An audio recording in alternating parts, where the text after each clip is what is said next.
She stood at the edge of a grave that wasn't supposed to be empty. The wind moved through the tall grass of the Colorado plains like it was breathing, slow and heavy, the way the air feels right before something breaks open.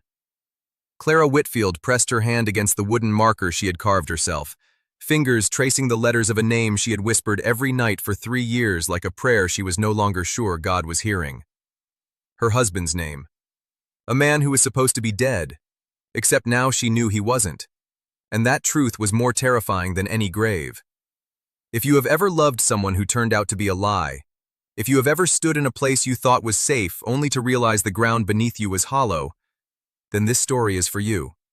Stay with me, because what happens next will remind you that real love does not always come the way you expect it. Sometimes it rides in quiet, with worn boots and steady hands, and it saves you in ways you never even knew you needed saving. If these stories touch your heart, please subscribe and hit that bell so you never miss one. Now let us go back to where this all began. Clara had come to Millhaven, Colorado 3 years ago as a mail-order bride. She was 26 then, a schoolteacher from Ohio with a small trunk of dresses, a worn Bible, and a heart still bruised from a childhood spent being passed between relatives who never quite wanted her. She was not looking for passion. She was looking for steadiness, for a place to belong. When she answered the advertisement placed by a man named Douglas Whitfield, a cattle rancher with 200 acres and a 4-year-old son named Eli, she told herself this was enough. A good man, a quiet life, a child who needed a mother. She was half right. Douglas Whitfield was charming in his letters. He was less so in person. He was not cruel the way some men are cruel, with fists and shouting. He was cruel the way winter is cruel, not violent, just cold. He never hit her. He never raised his voice. He simply looked through her like she was a window, like she was a thing between him and the view he actually wanted. He spent his evenings in town. He spent his nights gone. He left Clara alone in that big ranch house with little Eli, and honestly, Eli was the reason she stayed. That boy had his mother's eyes, brown and soft and full of something searching, and he had latched onto Clara the way a seedling leans toward light. She read to him every night. She taught him his letters and numbers on a slate by the kitchen fire. She braided little corn husk dolls for him, even though he was a boy, because he asked her to, and she loved him so completely it frightened her. Then Douglas disappeared. It happened in November, when the first snow was just beginning to dust the mountains. He rode out on a Thursday morning and never came back. They found his horse 3 miles east, standing still beside a creek bed. They found his hat near the water. They found blood on a rock. They did not find him. The sheriff ruled it a drowning. The body, he said, must have been carried downstream. They held a service. They placed a marker. Clara wore black for 6 months, not because she was broken with grief, but because it felt like the right thing to do, because even a cold man deserved to be mourned, and because Eli cried himself to sleep for 2 weeks, and she needed to be steady for him. She became Mrs. Whitfield in full then. She ran the ranch as best she could with the help of 2 aging ranch hands named Pete and Cobb. She learned to ride properly, not side saddle but real riding. She learned to read the cattle. She learned the land. And she was just beginning to find her footing when Douglas Whitfield's brother arrived. His name was Franklin, and he smiled too wide. Franklin came from Denver, dressed in a fine coat and carrying a leather satchel full of papers. He said Douglas had left a will. He said the ranch belonged to him now, as the eldest surviving male heir, and that Clara, as a childless widow, had no legal claim. She was not childless. There was Eli. But Eli, Franklin said with that same too-wide smile, was not her child by blood. And in the eyes of the law, without a formal adoption or a husband to advocate for her, she had no parental rights either. Clara had 30 days to vacate the property. She spent the first week in shock, the second week in anger, the third week making a plan. It was Pete, old Pete with his knuckles like walnuts and his loyalty like iron, who first said the name. Holt Calloway. Pete said he was a man who had a spread about 40 miles north, near the Red Rock foothills. He was a widower himself, had been for 2 years. His wife had died of fever, leaving him with a daughter named Rosie who was 7 and wild as a spring creek. Pete said Holt was a quiet man, a fair man, a man who had once stood between a family of homesteaders and a land grabber with nothing but his word and a look in his eyes that made the land grabber back down. Clara did not want to ride 40 miles to ask a stranger to help her, but she thought about Eli, and she saddled up. She arrived at the Callaway Ranch just before dusk. The sky was the color of peach skin and fading fast. She saw him before he saw her. He was in the yard, crouched down to Rosie's level, fixing the strap on her boot. His hands were careful. His voice, though she could not hear the words, was low and patient. The little girl laughed at something he said, and he looked up at the sound of her horse, and for just a moment, before his face arranged itself into its usual stillness, Clara saw something in his expression that she recognized. Someone who had loved hard and lost hard, and was doing his best with what remained. He stood. He was tall, broad through the shoulders, with dark hair threaded at the temples with early silver. He had the kind of face that had been out in the sun long enough to become a part of it, weathered but not unkind. His eyes were gray, the color of sky before rain. He looked at her the way careful men look at trouble, not with hostility, with wariness. She dismounted and introduced herself. She told him everything without dressing it up or making it smaller than it was. She told him about Douglas and the grave, and Franklin and the 30 days and Eli. She told him what she needed. Not charity, not rescue, a solution. What she proposed was a marriage of arrangement, temporary, if that was what he preferred, long enough to establish legal standing, to give her the protection of a husband's name, to fight Franklin's claim in court. In return, she would work. She could cook, keep the house, tutor Rosie if he liked. She would ask nothing from him that he was not willing to give, and she would make no demands on his heart or his time or his future. Holt Callaway was quiet for a long moment. Rosie, standing behind his knee, peered at Clara with the frank curiosity of a child who had nothing to lose. He said, "You rode 40 miles alone." She said, "I would have ridden 400. He was quiet again. Then he said, "I will think on it tonight. You can sleep in the spare room. We will talk in the morning." He was a man of his word. In the morning, over coffee that was strong enough to stand a spoon in, he said yes. He said he had conditions. No pretending more than necessary, no confusion for Rosie about what this was.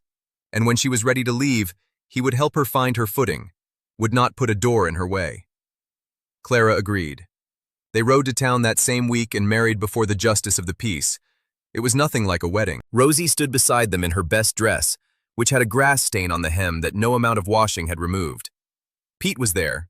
Cobb was there. And Eli, who Clara had brought with her, and who held her hand so tight through the whole thing that her fingers went white, stood beside her with his chin up like a small soldier.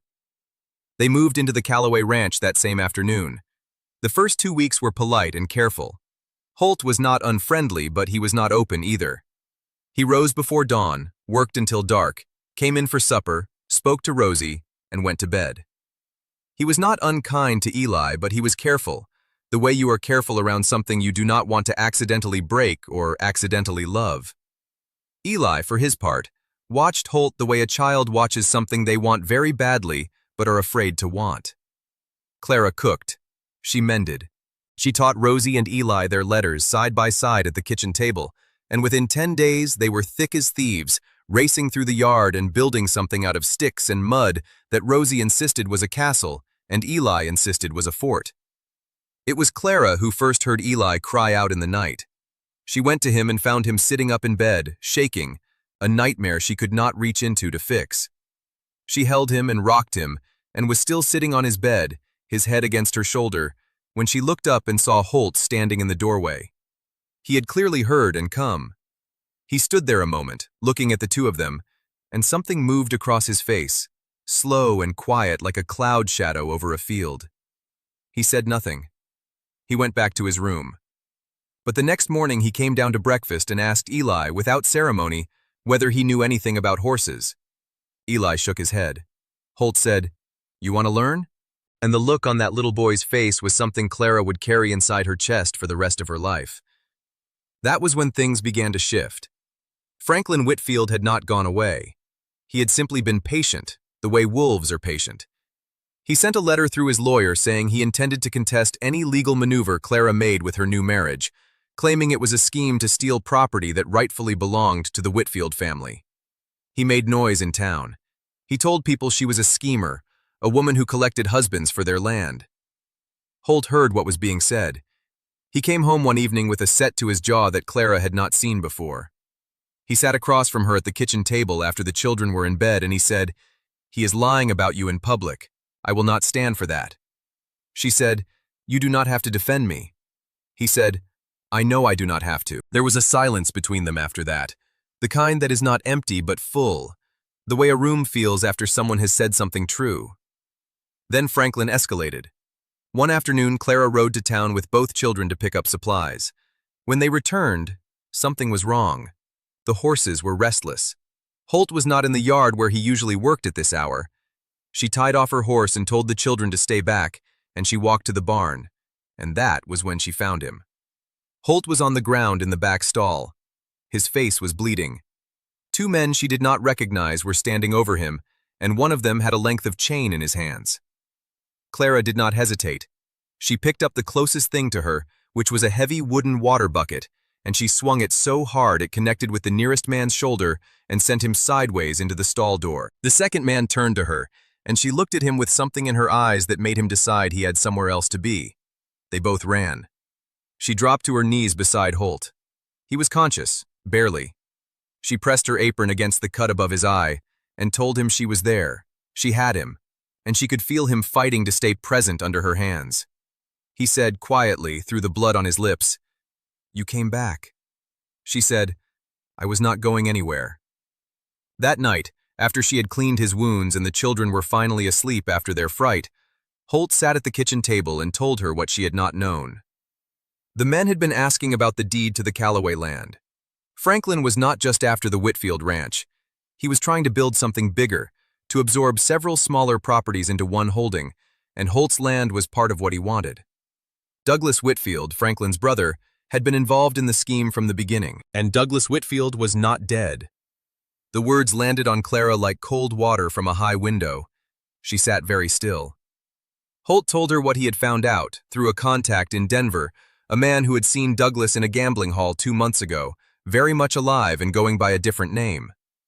Douglas had staged his disappearance to escape his debts and his marriage and his responsibilities, and he had handed his land to his brother as part of an arrangement that would benefit them both, with Clara and Eli the only casualties. Clara thought of the grave she had tended, the letters she had carved. She thought of Eli crying in the dark. Something hardened in her, and something else, something tired and grief-shaped and old, finally let go. She said, "He left his own son."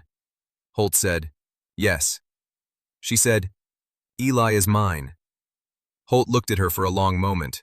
Then he said, "I know." What followed was not simple, but it was thorough.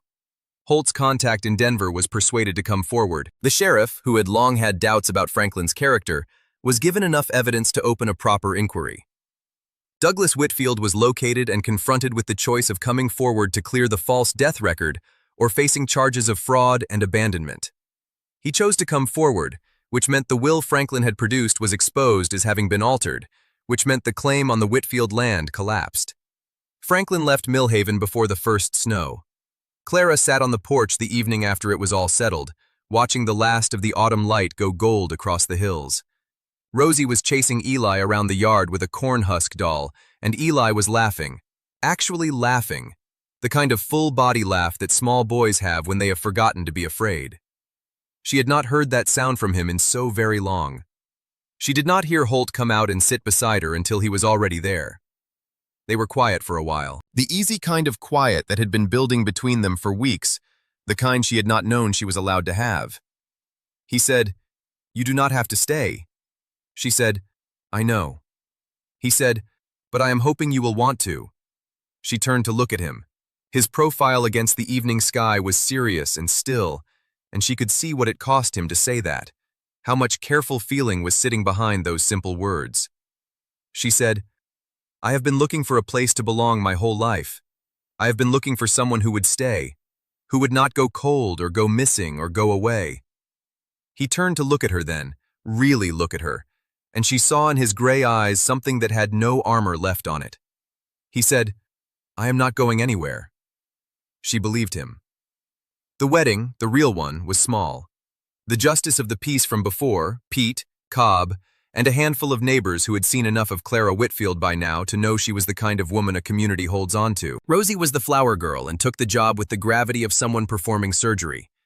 She carried her basket so carefully that half the petals were still in it when she reached the front, at which point she simply upended the whole thing over her own head. Eli stood beside Clara. When the justice asked if there was anything to be said before the vows, Eli looked up at Holt with those searching brown eyes and said, "Are you going to be my papa now?" The whole room went so quiet you could hear the wind outside. Holt crouched down to Eli's level, right there in the middle of the ceremony, and he said, "If you will have me, I would be proud to be." Eli threw both arms around Holt's neck and buried his face there, and Clara pressed her hand over her mouth and could not speak for a moment. And in the front row, Pete pretended to wipe something from his eye, and Cobb let him pretend. The four of them rode home that evening in a wagon with a blanket over their laps because the November air was turning sharp. Rosie and Eli fell asleep against each other before they reached the foothills, Rosie's head on Eli's shoulder, both of them swaying gently with the wagon's rocking. Holt held the reins with one hand, and somewhere in the dark, without ceremony or announcement, his other hand found Clara's and stayed there. She thought about the grave at the edge of that other property, the hollow wooden marker, the name carved by her own hand for a man who had never really been there. She thought about all the years she had spent standing at edges, at the edge of other people's families, other people's lives, always half in and never fully belonging. And she felt, for the first time in her life, like she was not standing at the edge of anything. She was at the center.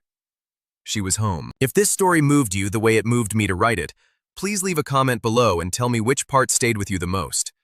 Tell me where in the world you are watching from tonight, because these stories travel further than we know, and every person listening is a reminder that the heart's need for belonging is something none of us ever outgrow. If you want more stories like this one, quiet, warm, and full of love that was worth waiting for, please subscribe and ring that bell so the next story finds you the moment it arrives.